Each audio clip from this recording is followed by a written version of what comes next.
I don't want to be in ministry. I don't want to fix this so that I have to go back to church. So you were done. I wanted to have permission to leave church. And Wow. I wasn't prepared to engage with people. I didn't want to meet new people. I didn't want to put the smile on and have the, hi, I'm Pauline. And yeah, I didn't have any No, I appreciate that. a space for Your any. tank was empty. It was done.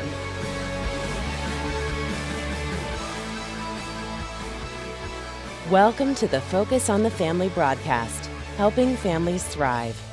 John, I don't know that we think enough about our pastoral care folks, and sometimes that's taking them for granted. And today we want to concentrate on how they're serving, what the pressures are for them, and maybe as a layman, what you might be able to do to encourage them.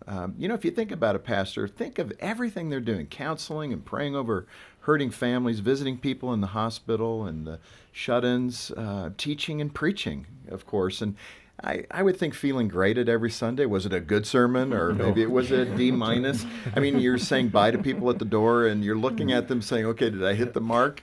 I mean, it's got to be very, difficult at times. And I know pastors feel under tremendous pressure. And we want to talk about that today. One, so you're aware of it. And two, we have a solution that you might be able to help pastors do better. So we have a panel of guests today in the studio, and they're going to describe offering hope and godly encouragement to pastors and their spouses across Canada. Marshall and Mary Izinga are with us, and they served as pastors for 35 years in Ontario, and they co-direct the Carith Creek Retreat Center in Alberta.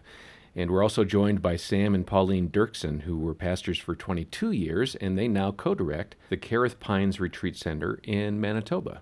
Let me say welcome to all of you to Focus. Now, did we describe that pretty well? I mean, you have been pastors for many years, and you've counseled pastors for many years. Did I miss anything, or was that a fairly good description? No, what I would add to that as you were talking is the fact that pastors are really first responders. When you think of what they do, you talked about counseling, and those counseling opportunities come not only in an office, it can come in a hospital room, it can come around a coffee table. And as people pour their hearts out to the pastor hears a lot of things, carries a lot of weight. And that's a tremendous burden at times to carry. What are some of those routine things that we as lay people may not understand that really do lay a heavy emotional burden on a pastoral couple? Well, I think there's this vicarious trauma in a sense. So we're walking alongside people that are in the hospital and other places, and we're affected by that. Pastors are affected by caring for others. It's not without an effect. And I think of Luke chapter 8, where Jesus is walking in the crowd and the woman touches him and she's healed. And he turns around and says, I felt that some power left me.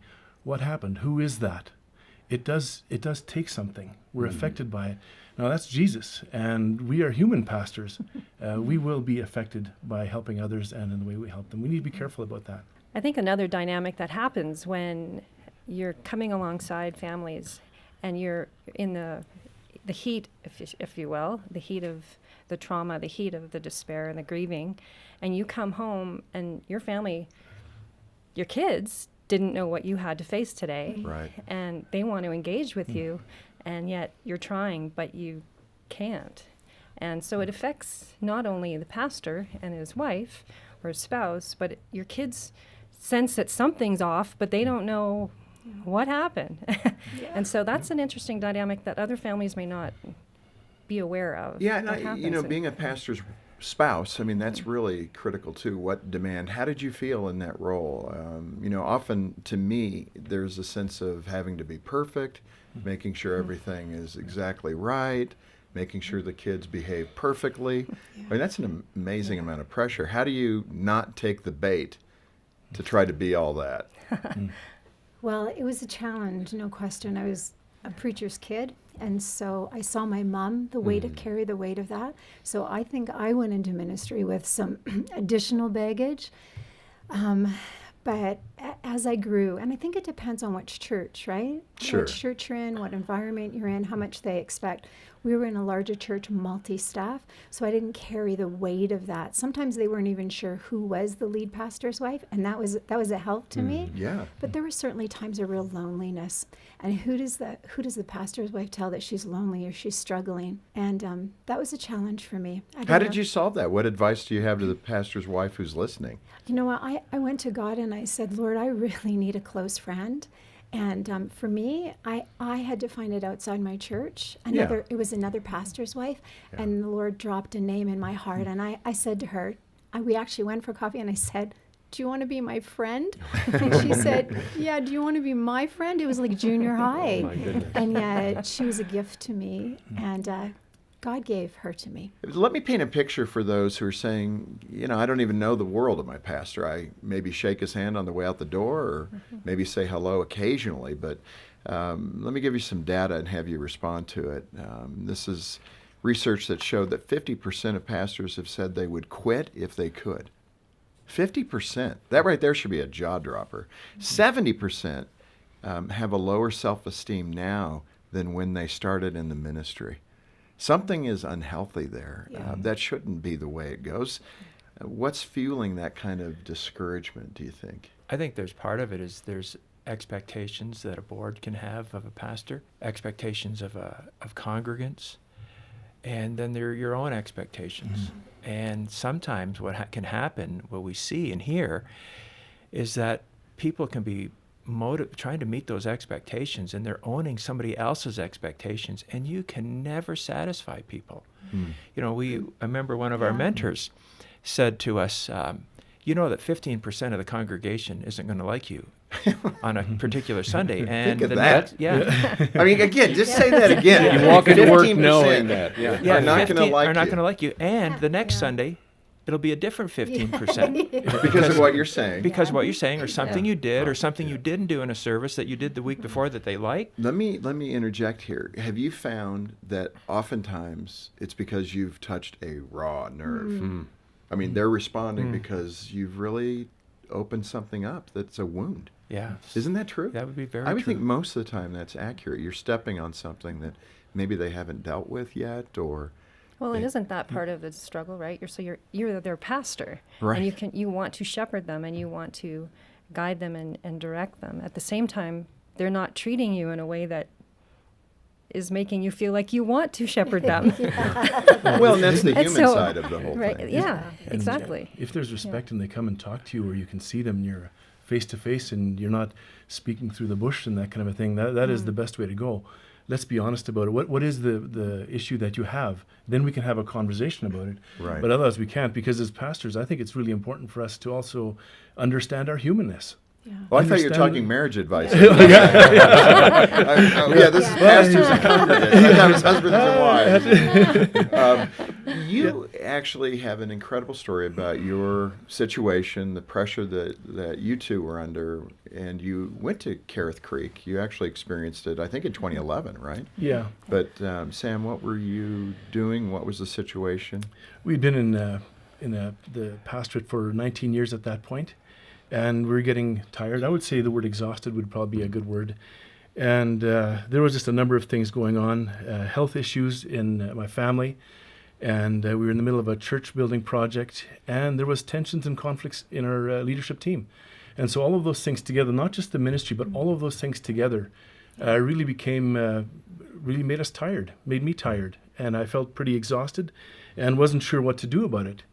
And so I remember going to a physician and talking to him, and he took 45 minutes with me, just talking about this kind of thing and whether there was some depression involved and so on. And then about 2 months later, I was sharing my story with someone else, and I said, sometimes I'm just laying on the couch or on the floor, I'm not quite sure what to do. And he looked at me and said, Sam, I don't know how to answer your question, or I don't know how to solve your problem, but just next time you feel like that, give me a phone call, and I'll come and lay down beside you. And for me, it was just an aha moment, a God moment that helped me understand that he believed me, and now we could work with it. Yeah. But until that point, you just felt like, where do I go from here? What do I do? Pauline, how do you shore that up? You see your husband in that situation. Of course, you're carrying that burden as Yeah. well, but probably feeling like I've got to be everything here. Well, I definitely felt the pressure to try to, you know how it is when you're married and your spouse is at a lower point, you want to be more positive, more optimistic, and carry more. And you often, that vacillates, right? So one is down and the other is up. But we found ourselves at the place we were both down. I just didn't have energy either to encourage Sam, because I wasn't feeling that much encouraged either. In fact, I was getting more and more angry. You know, it's one thing to deal with the needs that people have in lives of unbelievers, but when tension comes within believers, that threw me for a loop. I didn't expect that. Yeah. And with the So it was degree that it discouraging. went, it did, and it rocked my faith. I was like, Lord, you know, you've called us here, and you've called them here, and why is there tension? Why can't we? It shouldn't be this way. Yeah, We're your church. And that's probably why you Yeah. see that number of 50% Yeah. would do something else if they could. 50% of Yeah. pastors, Yeah. 70% feel less equipped now than when they started in the ministry, and, Yeah. and more discouraged. Kerith Retreat, describe that experience for yourselves, given the low point that you're both in. So you went to Kerith in 2011 as pastors, as a pastoral couple. Engaging it, what was it like? Why did it help you? We walked to the front doors and we thought, so what are we doing here? terrifying. We don't have time for Yeah, this. that's right. We don't Would have be- time for yeah, this. I think that'd be Absolutely. the common thing. Yeah. I don't even think it was, for myself, it wasn't the time factor. It was, I don't want to be in ministry. I don't want to fix this so that I have to go back to church. So you were done. I wanted to have permission to leave Huh. church. And Wow. I wasn't prepared to engage with people. I didn't want to meet new people. I didn't want to put the smile on and have the, hi, I'm Pauline. And yeah, I didn't have any No, I appreciate that. a space for Your any. tank was empty. It was done. When we got to Calgary, we Yeah. ended up having lunch, and we got back in the car. We put back the seats and we fell asleep. In the parking We lot. were just tired. And so then we Just made too our way to the tired. retreat center. And when we get there, they told us, hey, you know what? There's no pressure. You can relax. You can rest. You have permission to rest right now. And we did. So the first couple of days, we did what we needed to, but we slept a lot. Yeah. And we got some good energy back. And that's at Kerith, we kind of recognized, we are human, and we need to embrace our humanness and recognize that we have limitations. But you know, the permission that came for me at the Creek was the fact that, you know, you have permission to be human as you serve. I don't have to be some superwoman that has, you know, as you mentioned, the kids all had to be in tow and their clothes had to be such and your smile on your face. I had permission to be real, and I have permission to hurt when you have someone in your church that you're not just helping a grieving family, but you're grieving too. And when we left there, it's not like we had all this magical formula now to go home and everything is, you know, miraculously changed. Right. But It's we still had the stuff. permission. The stuff was still there, but we now had tools to learn how to minister from a healthier place. Marshall and Mary, we're not going to let you off the hook here. So you've been listening to Pauline and Sam. We're good. But you also have a powerful story about a couple that you encountered at the retreat center there in Alberta. Describe the challenges that couple was going through. It's probably very similar, but why did that story stick out in your mind? They were a missionary couple and had come back to Canada.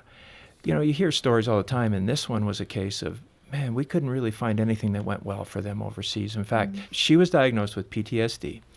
And when they came, they only came to Kerith because their denominational leader said, you are going.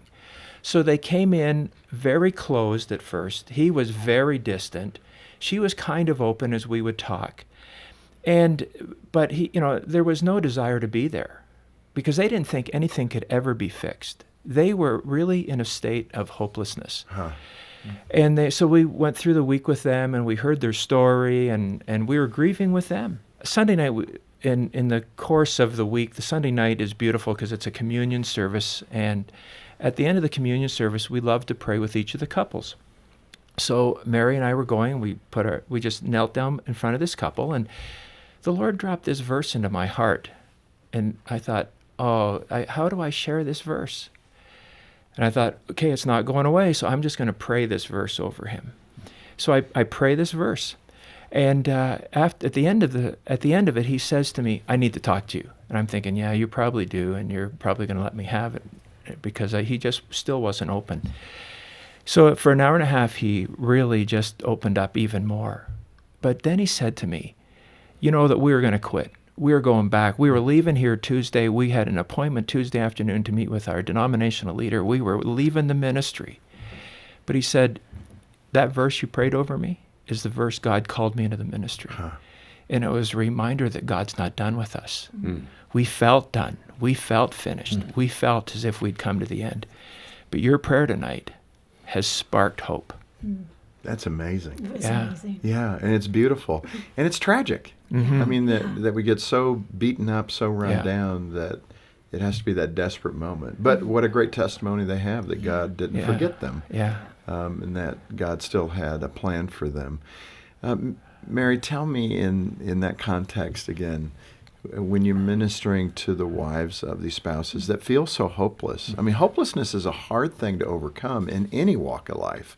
But when you're a person that should be full of hope, Yeah. because you're a Christian and you're a Christian leader, you're a pastor, you should be full of this hope, Right. and you don't have it.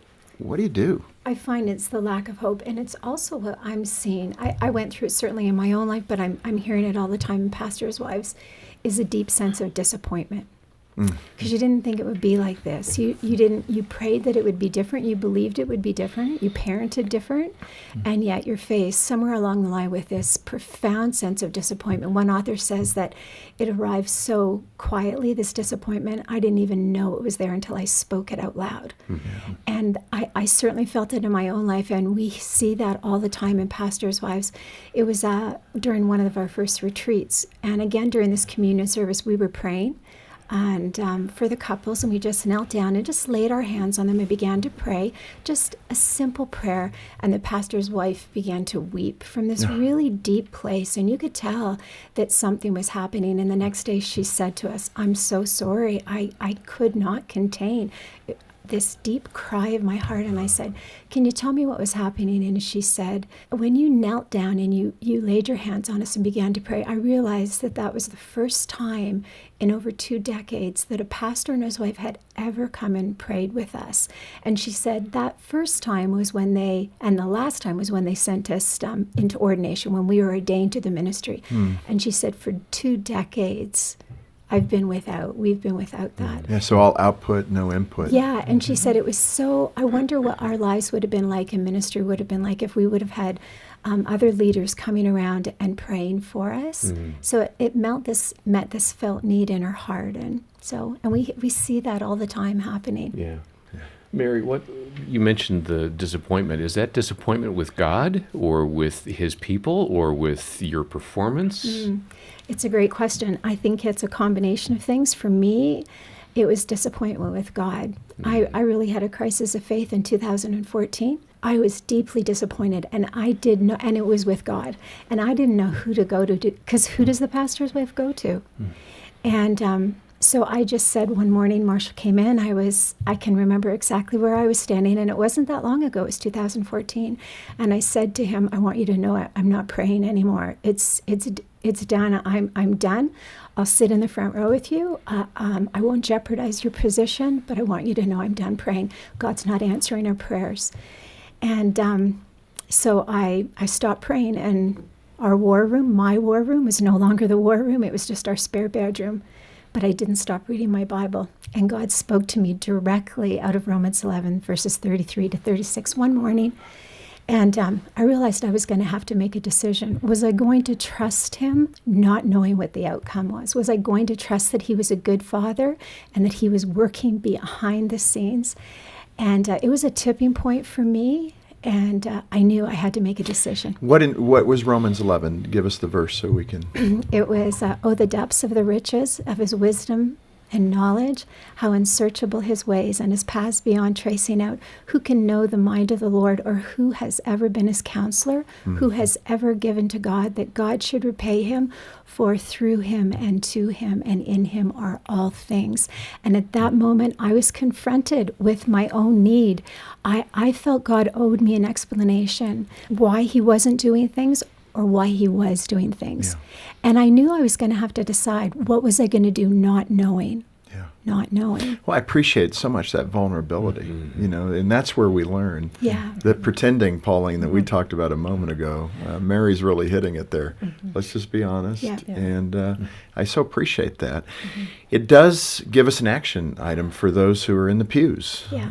Those of us that aren't in pastoral leadership, how we can ask our pastor if we can pray for them right there. Yeah. I mean, the fact that you have that story that couple had not been prayed for 2 decades Yes. should be a wake-up call to the rest of us sitting there. How blessed they would be. And that's probably true of most pastors. That's probably not unique to be able to go up at the end of the service when things are quiet and done and say, can we just pray for you? Yeah. They'd probably start crying. Yes, they do. Because And they nobody did. has done Yes. that.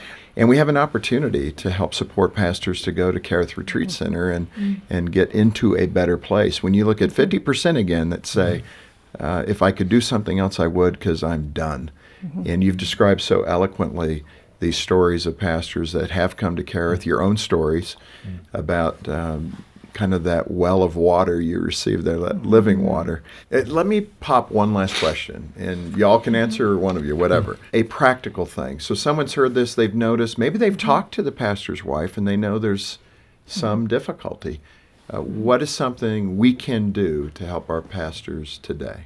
Well, I'll tell you one of the things that that we found neat was gift cards. For them, yeah. Yeah, we Take a date night, here's a card. Yeah, Yeah. and so we were the beneficiaries of that, and then now that we're sitting in the pew for Yeah. in October, that's what we did for our pastor. We said, hey, here's a gift card. This is for you and your wife. You find somebody to take care of your kids. And then he sent us a note and said, man, that was such a neat idea that you had for us. And so thanks. Well, I so appreciate Pastors Appreciation Month, but H.B. London, who was at Focus, started that. I think even Hallmark picked up on it and started doing cards. So when you get that, that's a pretty good idea. But I think H would also say he laments the fact that that's great we are concentrating in October, but we got 11 other months. Yeah. Right. Yeah. And how beautiful it is to do some things throughout the year. Yeah. So that's a great idea. Thanks for that. Yeah. Can I add one? Sure. Okay, so when we have 4 kids, and so house was busy, and we had a couple approach us one time and say, you know what, we're taking your kids go-karting and you can't come. You guys get the night off, and we're taking your kids. See And exactly that one. so, So you remember that and, one? Well, yeah, you well, know, Sam, you wanted to go go-karting, I'm sure. No. Leave the kids here and we'll go go-karting with you. but you know, when as a mom, to have somebody pour into Yes. your Yeah. kids Yeah. because of the role that you play and the difference that you're making in their lives, like, that just does something to you. That's fantastic. And they That's love a on great them, idea. you know, and it's evident today because we too were in the same church for 22 years, and our kids, that's home for them. Yeah. And it's multi-generational, and it's because of those events throughout those times. And, hey, we're going to take them. We're just it's still home for that us. that was huge. That Well was said. huge. Yeah. Well said. Thanks for being with us. Thank you for Thank having you. us. Yeah, It's thank great you. to be Yeah. here. Hey, I'm John Fuller, and thanks for watching. Get more info about Focus over here and more from our guests over there, and be sure to subscribe to our channel as well.